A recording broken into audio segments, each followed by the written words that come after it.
Hello friends, कैसे आप सभी लोग। स्वागत है आप सभी का हमारे यूट्यूब चैनल इंग्लिश लिटरेचर 247 में। This is Hanif and today I am going to discuss some very important questions based on a very famous novel that is across the river and into the trees, जिसको Ernest Hemingway के द्वारा लिखा गया है। तो आज के क्वेश्चंस हमारे इसी नॉवेल पर बेस्ड होंगे। If you are preparing for UP PGT then this video is going to be fruitful for you.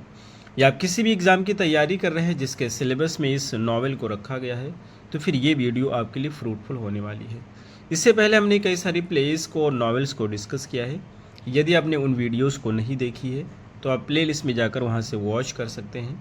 And if you want to join our Telegram channel, the link is in the description box, और वहाँ से आप हमारे Telegram channel को join कर सकते हैं।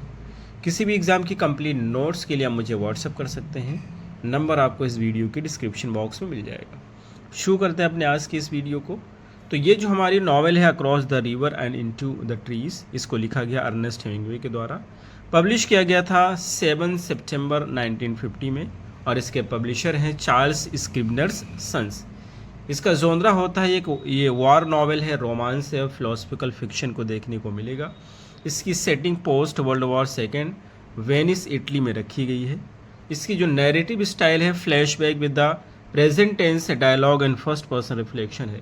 तो इसमें फ्लैशबैक आपको देखने को मिलेगा जो कि प्रेजेंट टेंस के साथ डायलॉग के साथ है, और फर्स्ट पर्सन नैरेटिव टेक्निक का यूज़ किया गया है। इसकी जो टाइटल होती है वो लास्ट वर्ड लिया गया है किसका, कन्फेडरेट जनरल थॉमस का जो होता है स्टोन वॉल, तो वहाँ से इसको लिया गया है।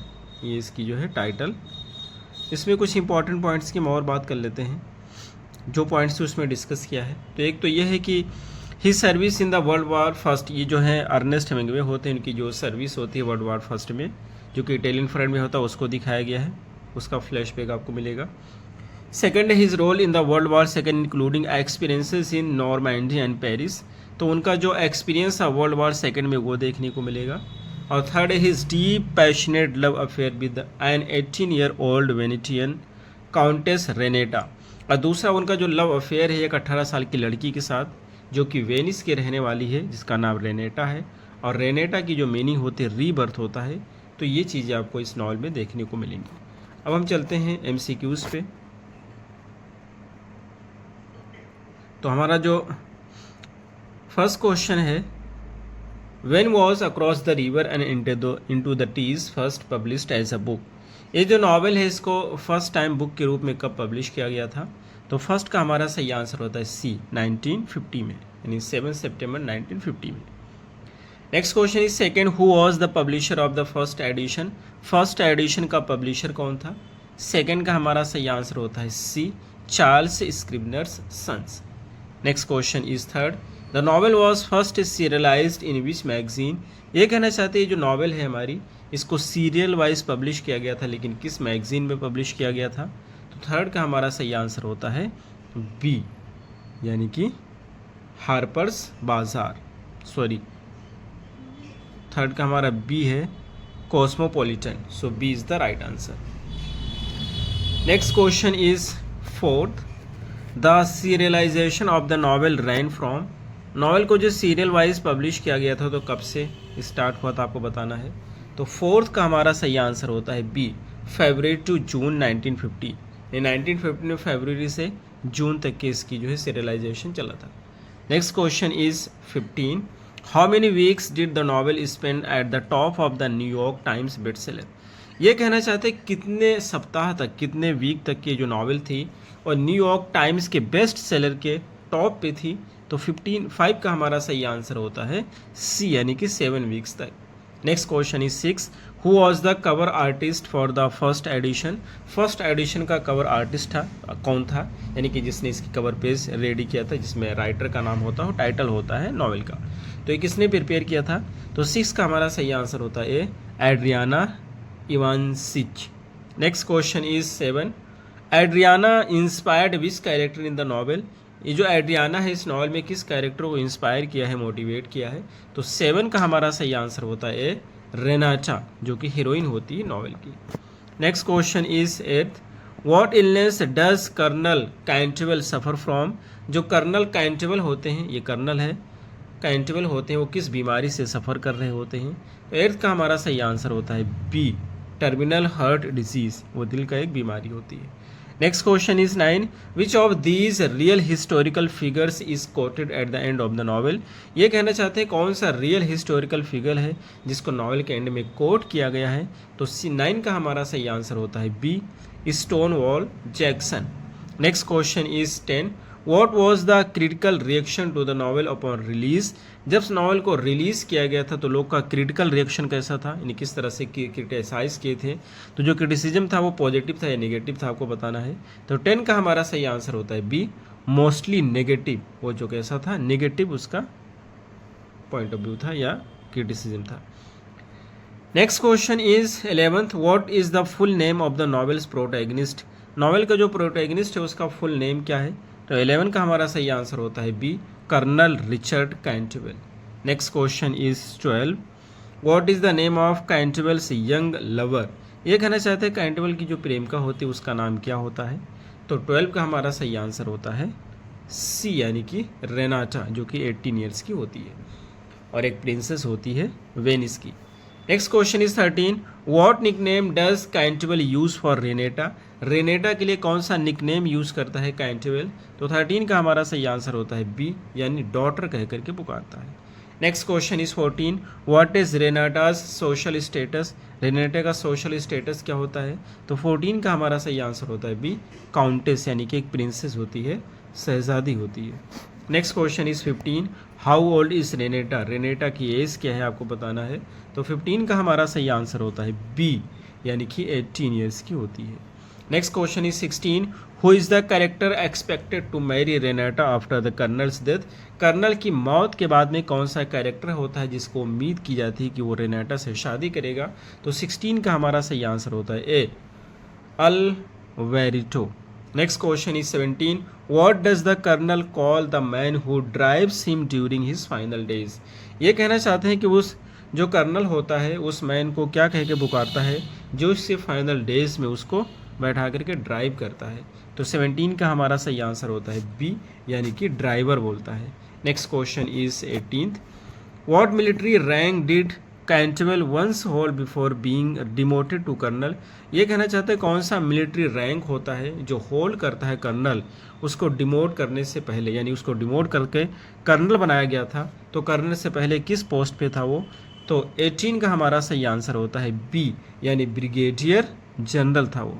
Next question is 19, which army was Cantwell originally a part of during World War first? World War first के दौरान कैंटेबल किस आर्मी का हिस्सा था, पार्ट था? तो 19 का हमारा सही आंसर होता है A, Italian royal army. Next question is 20, what does Cantwell ask the driver to do after his death? ये कहना चाहते हैं जो कैंटेबल होता है वो ड्राइवर से क्या करने को कहता है अपनी मौत के बाद में? तो 20 का हमारा सही आंसर होता है बी, यानी गिव हिज बिलोंगिंग्स टू रेनेटा, यानी कि उसकी मौत के बाद में उसकी जो भी सामान है, जो भी चीज़ें हैं, वो रेनेटा को दे दिया जाए।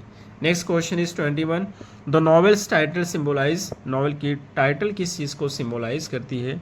तो 21 का हमारा सही आंसर है सी, यानी कि पैसेज टू डेथ, यानी कि डेथ का रास्ता। Next question is 22, the relationship between Cantwell and Renata symbolises? जो रिलेशन है कैंटेबल और रेनेटा के बीच में किस चीज़ को सिम्बोलाइज करता है? तो 22 का हमारा सही आंसर होता है सी, यानी rebirth and final love. Next question is 23, Hemingway's writing style in the novel is often described as? ये कहना चाहते हैं अर्नेस्ट हेमिंग्वे की राइटिंग स्टाइल जो है नॉवल में किस तरह से डिस्क्राइब की जाती है?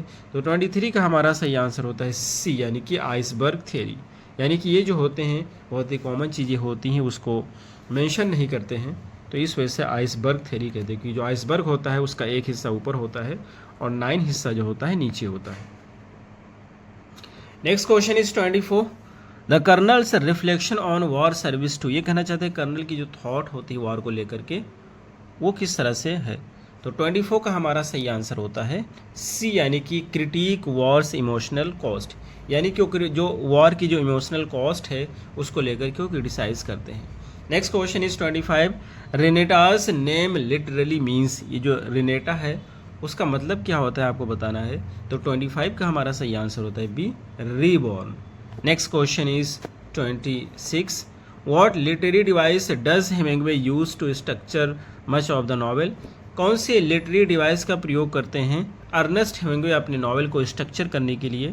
तो 26 का हमारा सही आंसर होता है बी, यानी कि एक्सटेंडेड फ्लैशबैक, यानी कि अक्सर नॉवेल में देखने को मिलेगा। Next question is 27. Hemingway's tone in the novel can be best described as? Ernest Hemingway की जो टोन होती है उस नॉवल में किस रूप में डिस्क्राइब किया जा सकता है? तो 27 का हमारा सही आंसर है सी, यानी कि मेलेंकोलिक एंड एलिजिएक, यानी कि उदासी भरा है और सैड है। Next question is 28. Which real life event deeply inspired the author during the novels creation? Novel के क्रिएशन के दौरान कौन सा रियल लाइफ का इवेंट है जिसने ऑथर को बहुत ज़्यादा इंस्पायर्ड किया है? तो 28 का हमारा सही आंसर होता है सी, यानी कि मीटिंग एड्रियाना से इनकी जो मुलाकात होती है। Next question is 29. What theme dominates the novel? Novel को कौन सी थीम है जो डोमिनेट करती है? तो 29 का हमारा सही आंसर है सी, यानी कि फेसिंग डेथ विद डिग्निटी, सम्मान के साथ मौत का सामना करना। Next question is 30.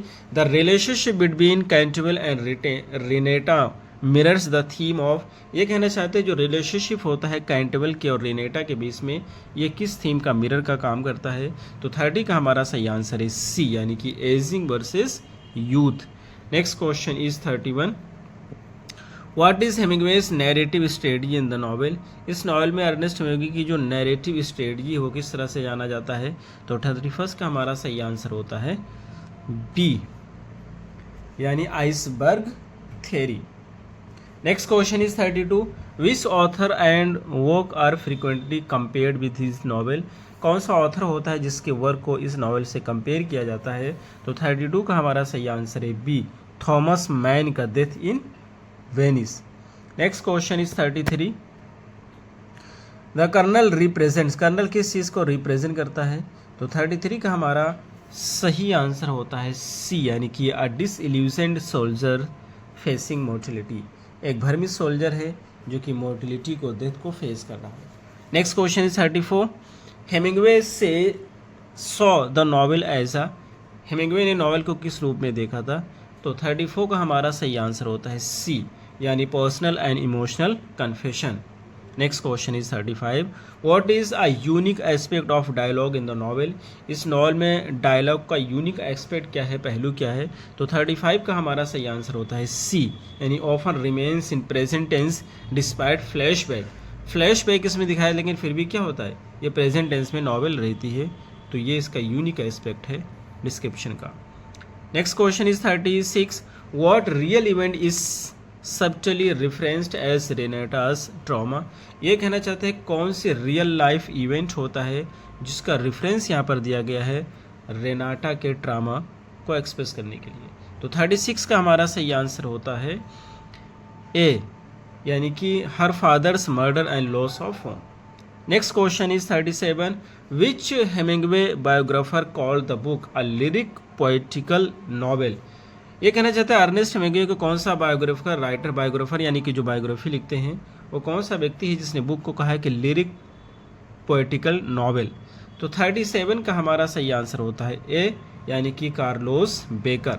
Next question is 38. Who directed the 2022 film adaptation of the novel? ये कहना चाहते हैं जो इस पे फिल्म बनाई गई थी 2022 में, उसको किसने डायरेक्ट किया था? तो 38 का हमारा सही आंसर होता है सी, यानी कि Paula Ortiz. Next question is 39. Who played the lead role of Cantwell in 2022 film adaptation? जो फिल्म बनाई गई थी 2022 में, उसमें लीड रोल किसने प्ले किया था कैंटेबल का? तो 39 का हमारा सही आंसर है C, Liev Schreiber. Next question is 40. Hemingway based the character of Cantwell partly on? ये कहना चाहते हैं अर्नेस्ट हेमिंग्वे जो कैरेक्टर होता है कैंटेबल, उसका जो है कुछ भाग किस पे बेस्ड किया है उन्होंने? तो 40 का हमारा सही आंसर है बी, यानी कि हिमसेल्फ, वो खुद अपने आप उन्होंने बेस कर रखा है, अपनी चीज़ों को रिफ्लेक्ट किया है। तो ये रहे हमारे आज के क्वेश्चन, हमें उम्मीद है आपको जरूर समझ आए होंगे। फिर मिलते हैं अगली वीडियो में। Till then take care, have a good time.